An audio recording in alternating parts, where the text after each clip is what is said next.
Chers amis, vous tous qui êtes ici rassemblés ce matin, même si vous avez passé une toute petite nuit à cause du passage à l'heure d'été, si je vous dis Marie-Madeleine, quel est le premier mot qui vous vient en tête? Ne répondez pas tous à la fois, mais je gage que ce ne serait pas forcément un mot très glorieux. Pour beaucoup de gens dans le monde, quand on dit Marie-Madeleine, on pense trop souvent encore à pécheresse, voire pire. Alors que finalement, dans la Bible, on nous dit simplement qu'elle était disciple de Jésus, qu'elle le suivait. Il n'y avait donc pas que des hommes qui suivaient Jésus, comme on l'entend trop souvent encore aussi aujourd'hui. D'ailleurs, la Bible nous dit qu'il n'y avait pas qu'elle. Il y avait d'autres femmes aussi dans le groupe. On nous dit que cette Marie vient du village de Magdala, d'où son nom de Magdeleine, qui est devenue Madeleine. Et oui, ça vient de Magdala, tout simplement. Et la Bible nous dit aussi qu'elle avait jadis 7 démons qui sont sortis d'elle grâce à Jésus, qu'elle a été guérie par Jésus. Le fait d'avoir eu des démons ne fait pas d'elle une pécheresse. Chacun de nous avons nos démons, nos petits démons intérieurs, parfois assez difficiles à expulser, il faut bien le reconnaître. Ça ne fait pas de nous de plus grands pécheurs que les autres. Ça fait de nous des êtres humains, tout simplement. Si je vous parle de Marie-Madeleine, c'est d'abord pour vous rappeler qu'il y a 8 ans exactement, en 2016, notre pape François a déclaré que Marie-Madeleine était non seulement une personne importante, non seulement une des disciples de Jésus, mais qu'elle était l'apôtre des apôtres. C'est son titre depuis 8 ans. Apôtre des apôtres. C'est pas rien, hein?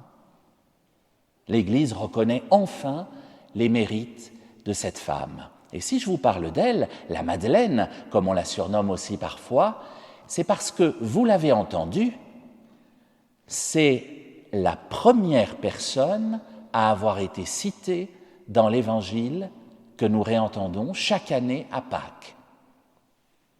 Réfléchissez 2 secondes à ce point, ça pourrait nous surprendre. Pour l'évangile de la résurrection, on aurait pu attendre que la première personne dont le texte parle soit Jésus, par exemple, hein, ou éventuellement la Vierge Marie, ou peut-être Simon-Pierre, sur qui va être bâtie l'Église. Non.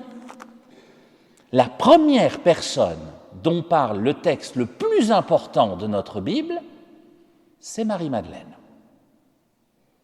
Or, dans la Bible, quand quelqu'un est cité en premier dans un événement, ça n'est jamais innocent. Et c'est étonnant qu'il ait fallu tant de siècles pour qu'un pape proclame l'importance capitale de cette femme, alors que Jean, l'évangéliste, l'avait écrit noir sur blanc. Il suffisait de lire. La première à qui il est donné de voir le tombeau ouvert, c'est elle. La première, dans un autre passage du même évangile, à qui il est donné de rencontrer le ressuscité dans le jardin, c'est elle. Ce n'est pas Pierre, sur lequel Jésus bâtit son Église, ce n'est pas Jean, qui signe pourtant l'Évangile, il aurait pu se mettre en avant puisqu'il est l'auteur du texte. Non. Et ce n'est aucun des autres hommes dont les pages précédentes nous ont pourtant abondamment parlé, les 12 ou les 11, puisque Judas n'est plus là. Ce n'est pas un homme qu'on met en avant le matin de Pâques, c'est une femme, Marie de Magdala. Comme si, mesdames, on voulait vous faire comprendre votre importance essentielle dans l'approche du mystère de la vie. C'est la vie que nous célébrons à Pâques, c'est ce mystère de la vie que vous portez en vous, et pas nous, messieurs. En tout cas, très différemment. La résurrection, c'est évidemment la fête de la vie. Ce n'est d'ailleurs pas innocent que cette fête tombe toujours au printemps. Vous avez remarqué, même si la date de Pâques est mobile, elle ne peut pas tomber en hiver. C'est impossible. Elle tombe toujours dans les premières semaines du printemps. Et ça aussi, ça vient nous dire quelque chose. Ce n'est pas un hasard, c'est la fête de la vie qui revient.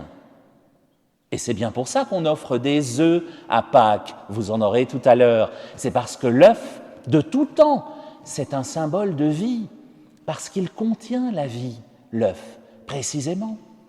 Le lapin, même chose. Ça vous a jamais surpris qu'on associe les lapins aux œufs? Moi, j'ai jamais vu un lapin pondre des œufs, personnellement. Hein. Je ne sais pas vous. Et pourtant, à Pâques, on les associe tous les deux. Pourquoi? Mais parce que le lapin, de tout temps, est un animal qui se reproduit énormément. C'est un animal qui est symbole de vie. Et pour nous, chrétiens, Pâques, c'est bien sûr infiniment plus que des œufs ou des lapins. Pour nous, chrétiens, Pâques, c'est la vie du ressuscité, c'est la vie de celui qui a vaincu la mort. Marie-Madeleine en est le signe, le témoin privilégié, il est heureux qu'on la célèbre. Mais que se passe-t-il ensuite dans le texte que nous avons entendu? Les deux disciples qui sont là arrivent, ils courent, ils ont été alertés par Marie.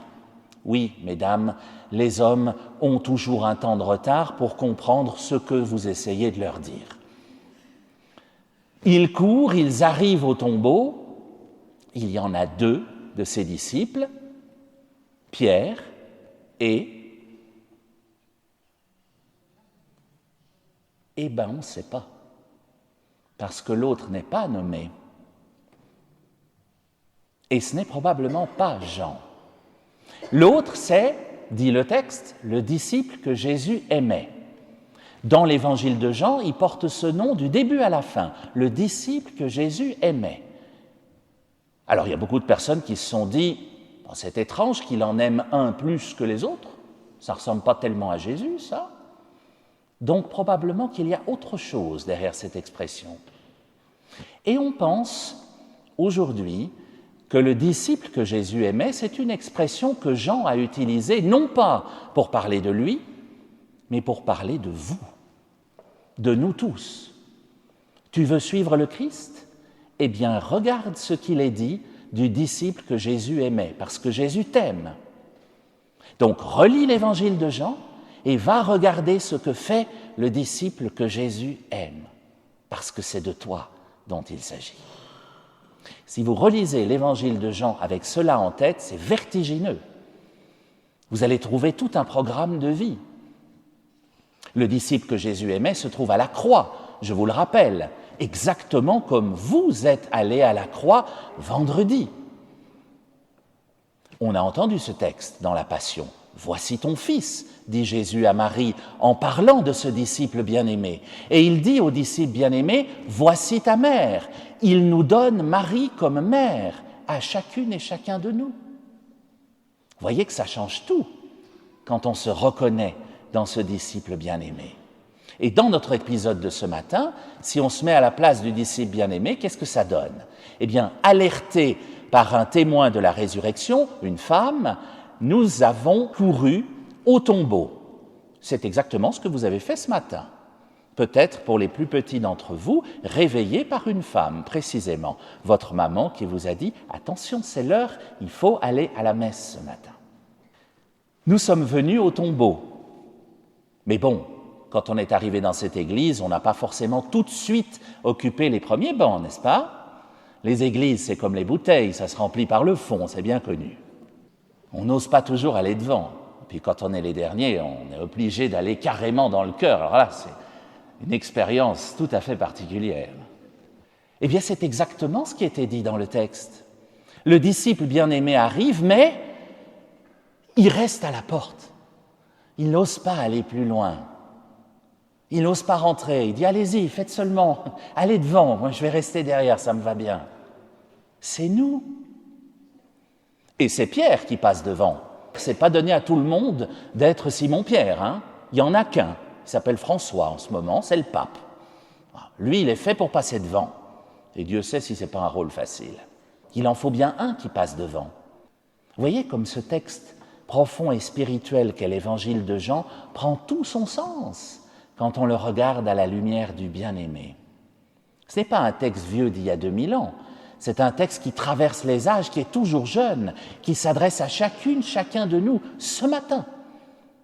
Et que dire des autres textes que nous avons entendus? La première lecture, le livre des Actes, nous confirme l'événement que nous célébrons ce matin. Celui qu'ils avaient supprimé en le suspendant au bois du supplice, Dieu l'a ressuscité au 3e jour. Nous avions l'annonce de ce que nous célébrons.